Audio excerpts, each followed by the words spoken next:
Hi friends, welcome to our channel. ഇന്നത്തെ topic synthesising ER diagram to relational schema. ഇന്ന് strong എൻറ്റിറ്റിയും weak എൻറ്റിറ്റിയിലും എങ്ങനെയാണ് ER ഡയഗ്രത്തെ റിലേഷണൽ സ്കീമയായിട്ട് റെപ്രസെൻറ്റ് ചെയ്യുന്നതെന്നുള്ളതാണ് പറയുന്നത്. ഓക്കെ, ER ഡയഗ്രാം എന്ന് പറയുന്നത് റിലേഷണൽ ഡേറ്റാബേസിൻ്റെ അതായത് ടേബിൾ റെപ്രസെൻറ്റേഷൻ്റെ ഒരു ബ്ലൂ പ്രിൻ്റ് ആണ്. ഓക്കെ, ആ ER ഡയഗ്രത്തെ എങ്ങനെയാണ് നമ്മൾ ടേബിളായിട്ട് റെപ്രസെൻറ്റ് ചെയ്യുന്നതെന്നുള്ളതാണ് നമ്മളിന്ന് ഡിസ്കസ് ചെയ്യുന്നത്. ഓക്കെ, അപ്പോൾ ER ഡയഗ്രത്തിലെ എൻറ്റിറ്റീനെ നമ്മൾ ടേബിളായിട്ട് മാറ്റുന്നത്, അതുപോലെ തന്നെ ആട്രിബ്യൂട്ട് ആണ് ടേബിളിലെ ആട്രിബ്യൂട്ടായിട്ട് മാറുന്നത്, അതായത് കോളം നെയിമായിട്ട് മാറുന്നത്. ഓക്കെ, അതുപോലെ കീ ആട്രിബ്യൂട്ട്സ്, ER ഡയഗ്രത്തിലെ കീ ആട്രിബ്യൂട്ട്സ് ആണ് ടേബിളിനകത്ത് പ്രൈമറി കീ ആയിട്ട് മാറുന്നത്. അതുപോലെ ഡിറൈവ്ഡ് ആട്രിബ്യൂട്ട്സ് ഉണ്ട് എങ്കിൽ അത് നമ്മൾ ഇഗ്നോർ ചെയ്ത് കളയാണ് ചെയ്യുന്നത്. മൾട്ടി വാല്യൂ ആട്രിബ്യൂട്ട് ആണ് എങ്കിൽ അത് മൾട്ടി വാല്യൂ ആട്രിബ്യൂട്ട് ഉണ്ടെങ്കിൽ നമ്മൾ അതിനെ പുതിയൊരു ടേബിളായിട്ട് മാറ്റും. അതുപോലെ കോമ്പോസിറ്റ് ആട്രിബ്യൂട്ട് ഉണ്ട് എങ്കിൽ അതിൻ്റെ റൂട്ടായിട്ടുള്ള, അതായത് കോമ്പോസിറ്റ് ആട്രിബ്യൂട്ടിൻ്റെ റൂട്ട് നമ്മൾ, അതായത് ഇതാണല്ലോ ഇപ്പോൾ കോമ്പോസിറ്റ് ആട്രിബ്യൂട്ട് എന്ന് പറയുന്നത്. ഓക്കെ, അങ്ങനെയാണെങ്കിൽ ഈ ആട്രിബ്യൂട്ട് ക്യാൻസൽ ചെയ്തിട്ട് ഇത് രണ്ടുമായിരിക്കും നമ്മൾ കൺസിഡർ ചെയ്യുന്നത്. നമുക്ക് എക്സാമ്പിളിലേക്ക് പോകാം. ഓക്കെ, ഇവിടെ E1 എന്ന് പറയുന്ന എൻറ്റിറ്റിയാണ് ഉള്ളത്. അപ്പോൾ ആ E1നെ നമ്മൾ എന്താക്കി മാറ്റും? ടേബിളിൻ്റെ നെയിമായിട്ട് മാറ്റും. അതിനകത്ത് രണ്ട് ആട്രിബ്യൂട്ട് ഉണ്ട്, A1 ആൻഡ് A2. ഓക്കെ, അതുപോലെ A1 എന്ന് പറയുന്നതാണ് പ്രൈമറി കീ. ആ ഇത് നമ്മളവിടെ സെറ്റ് ചെയ്തു.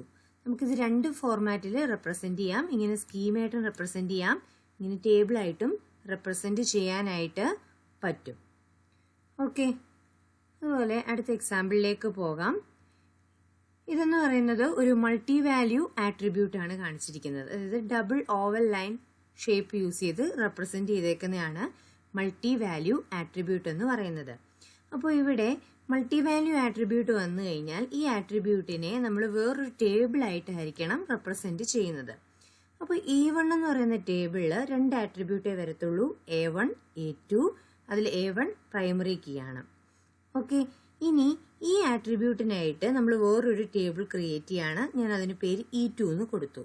ഓക്കെ, ദെൻ ഒരു പ്രൈമറി കീ സെറ്റ് ചെയ്യാൻ വേണ്ടി A4 എന്ന് പറയുന്ന പുതിയൊരു ആട്രിബ്യൂട്ട് ഞാൻ സെറ്റ് ചെയ്തു. ദെൻ എനിക്ക് A3 കൊടുക്കാൻ പറ്റും. അതുപോലെ തന്നെ E1 എന്ന് പറയുന്ന, അതായത് ഈ A3 അസോസിയേറ്റ് ചെയ്തിരിക്കുന്ന ടേബിളിന്റെ പ്രൈമറി കീ ആയ A1 ഇവിടെ കൊടുത്തിരിക്കണം. ഓക്കെ, അടുത്തത് കോമ്പോസിറ്റ് ആട്രിബ്യൂട്ട്.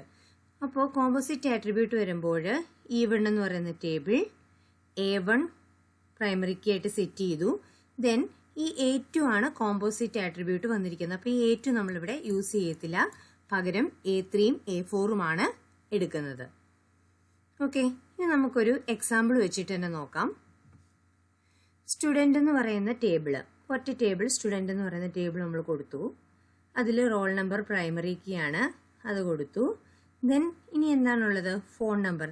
അത് മൾട്ടി വാല്യൂ ആട്രിബ്യൂട്ട് ആണ്. അപ്പോൾ അത് ഇവിടെ കൊടുക്കാനായിട്ട് പറ്റില്ല, അത് വേറൊരു ടേബിൾ ആക്കണം. ദെൻ ഇവിടെ വരുമ്പോൾ കോമ്പോസിറ്റ് ആട്രിബ്യൂട്ട് ആണ്. ഈ നെയിം എന്നുള്ളത് നമുക്ക് കൊടുക്കാൻ പറ്റില്ല, ഫസ്റ്റ് നെയിമും ലാസ്റ്റ് നെയിമും കൊടുക്കാനായിട്ട് പറ്റും. അപ്പോൾ സ്റ്റുഡൻറ് ടേബിളിൽ ഇത്രയാണ് വരുന്നത്. ഇനി ഫോൺ നമ്പർ എന്ന് പറയുന്നതിന് വേണ്ടിയിട്ട് പുതിയൊരു ടേബിൾ ക്രിയേറ്റ് ചെയ്തു, അത് ഫോൺ എന്ന് കൊടുത്തു. അതിന് വേണ്ടിയിട്ട് ഒരു പ്രൈമറി കീ സെറ്റ് ചെയ്യുന്നു, ദെൻ ഫോൺ നമ്പർ കൊടുക്കുന്നു. ദെൻ ഇത് അസോസിയേറ്റ് ചെയ്തിരിക്കുന്ന ടേബിളിന്റെ പ്രൈമറി കീ ഏതാണ്? Roll number. അതും കൂടെ ഇവിടെ റെപ്രസെന്റ് ചെയ്ത് കൊടുക്കുന്നു. ദെൻ നമുക്ക് വീക്ക് എൻറ്റിറ്റി എന്താണെന്നുള്ളത് നോക്കാം. വീക്ക് എൻറ്റിറ്റി എന്ന് വെച്ച് കഴിഞ്ഞാൽ ഒരു പ്രോപ്പർ ആയിട്ടുള്ള ഒരു പ്രൈമറി കീ ഇല്ലാത്തതിനെയാണ് നമ്മൾ വീക്ക് എൻറ്റിറ്റി എന്ന് പറയുന്നത്. അത് റെപ്രസെന്റ് ചെയ്യുന്നത് ഡബിൾ റെക്റ്റാങ്കിൾ യൂസ് ചെയ്തിട്ടാണ്. ഓക്കെ, അപ്പോൾ ഈ സൈഡ് നമ്മൾ പഴയ ചെയ്ത അതേ മെത്തേഡ് തന്നെ E1 എന്ന് പറയുന്ന ടേബിളിന് രണ്ട് attribute A1, E2 primary key ആണ് ഈ അണ്ടർലൈൻ കൊടുത്ത് മാർക്ക് ചെയ്തിരിക്കുന്നത്. ഓക്കെ, ഇനി E2 എന്ന് പറയുന്ന ടേബിൾ എടുത്ത് എഴുതി. അതിനകത്ത് E1ന്റെ പ്രൈമറി കീ സെറ്റ് ചെയ്തു. ഓക്കെ, ദെൻ എന്ത് ചെയ്തു, A3യും A4ഉം കൂടെ കൊടുക്കുന്നു. ഓക്കെ, അപ്പോൾ E2വുമായിട്ട് അസോസിയേറ്റ് ചെയ്തിരിക്കുന്ന ടേബിൾ ഏതാണോ അതിന്റെ പ്രൈമറി കീ ആണ് ഇവിടെ കൊടുക്കേണ്ടത്. അതായത് E1ന്റെ പ്രൈമറി കീ A1, അത് നമ്മളിവിടെ എന്ത് ചെയ്യാണ് കൊടുക്കുന്നു, ബാക്കി റിമൈനിങ് ആട്രിബ്യൂട്ട് അതുപോലെ തന്നെ കൊടുക്കുന്നു.